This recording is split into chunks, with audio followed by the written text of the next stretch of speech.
go. What is up, guys? It's Jack, back up in this bitch with 10 Liters Fitness. Today we are talking about supplements, my top 5 favourite supplements, to be exact.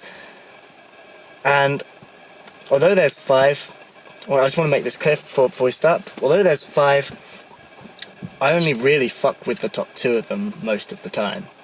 Okay? Because, well, for the vast majority of supplements, I'm going to say it straight up, they are bullshit. There's so many bullshit supplements out there that you just don't need. And a lot of their whole marketing strategy is just to fuck with the heads of the unaware, the people that don't know what they're doing, right? Trying to get them to buy all kinds of stupid shit they don't need, right?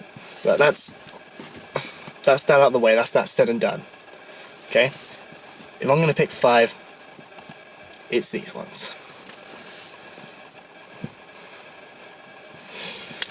Okay, so I'm going to start with number 5. That for me would be a greens drink. So the kind of supplement that provides you with the nutrients and fibre that you would get from, you know, green vegetables such as spinach and broccoli. And the reason I like this is because it allows you to get, well, essentially all the goodness of green vegetables, but in a convenient, you know, easy to take format. And the reason I like that, the reason that I really like that is because when I'm very busy and I don't want to be, you know, microwaving and cooking vegetables all the time and, you know, sitting down to eat them, when I'm on the go a lot, I think that's really helpful in terms of just keeping me healthy and getting those micros that I need, without, yeah, like I say, without having to eat green vegetables all the time, right? Because that can get a bit boring, it can get a bit tedious, you know. 4, I'm gonna say fat burners. Now hold up, big warning here. For those of you that don't know what a fat burner is, right, a fat burner does not burn fat, okay? A fat burner is an assist in achieving a caloric deficit, which then helps you burn fat. You need to be burning fat already. You need to be, okay, it's no substitute for hard work and discipline in a diet, okay? That's not how it works. I mean, there are substances, don't get me wrong, there are substances that can do that. Substances that can, such as clenbuterol, that can rev your metabolism sky high and allow you to burn through fat without really changing anything else in your lifestyle. But yeah, those are often illegal and always tend to be quite dangerous. You know, there's all kinds of stupid side effects, but that's another video. Fat burners. I don't use them most of the year. In fact, I hardly ever use them at all, because for me what they're useful for is when you want to get super shredded, like leaner than you've ever got before. So once I've done what I can with manipulating my diet and my activity level, and I'll hit that, you know, that final wall. But I mean, for me that's when I'm about to get very leaner than is, you know, and looks good, which really has no purpose for me. So which is why I don't really do it very often. You know, I don't see the need to be much below 10% personally. So but if I were to want to get much leaner than that and I want to break that final plateau, you know, I might implement fat burners to help me achieve that caloric deficit. Okay, and number 3, we have pre-workouts. Okay, this is debatable. Like, I think pre-workouts are either your thing or they're not, really. You know, I know some people that just don't like them, just, you know, they mess with their head, they don't like them at all. And I know some people that are addicted, that are hooked on pre-workouts, right?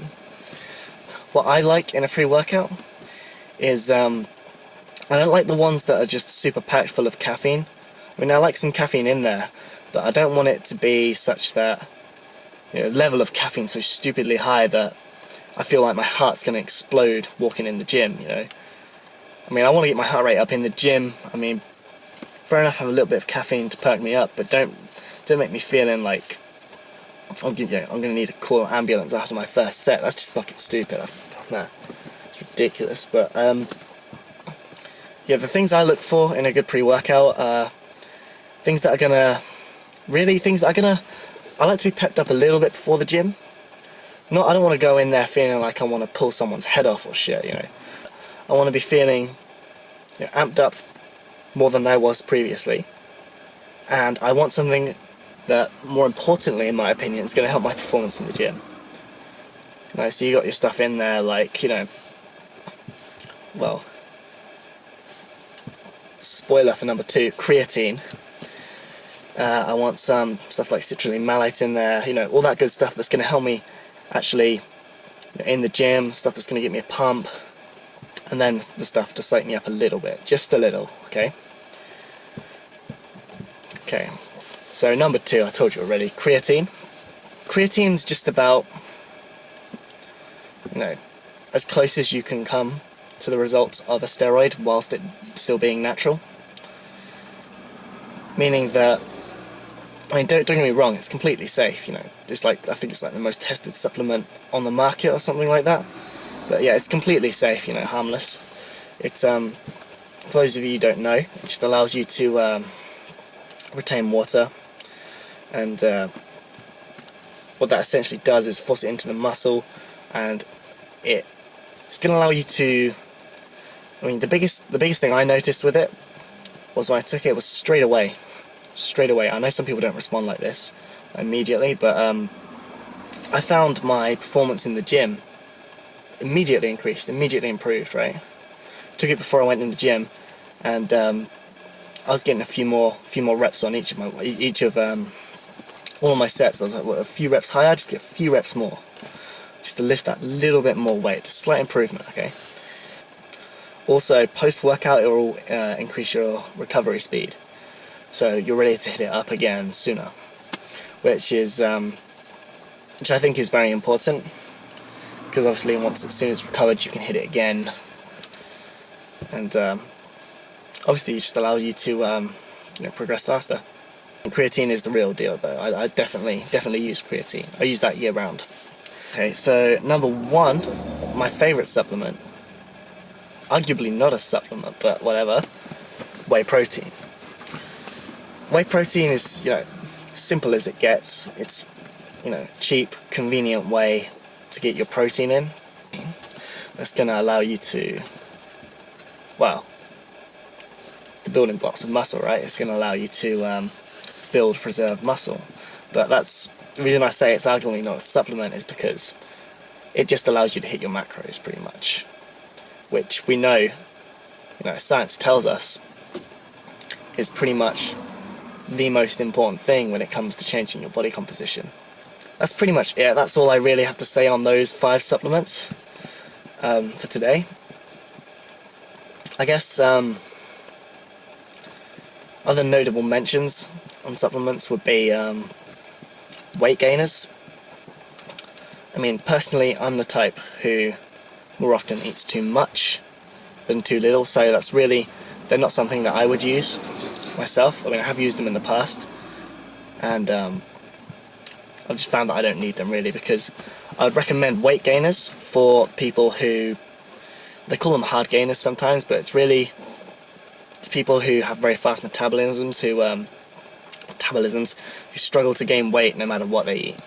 I mean, a weight gainer is good for you because it allows you to get more protein and get your calories in, which is going to help you if you're someone who can't, you know, who struggles to eat enough, who can't gain weight. Okay guys, I think that's pretty much all I have to say on that today, so thanks for watching. I have been Jack with 10 Liters Fitness. I'll see you in the next one.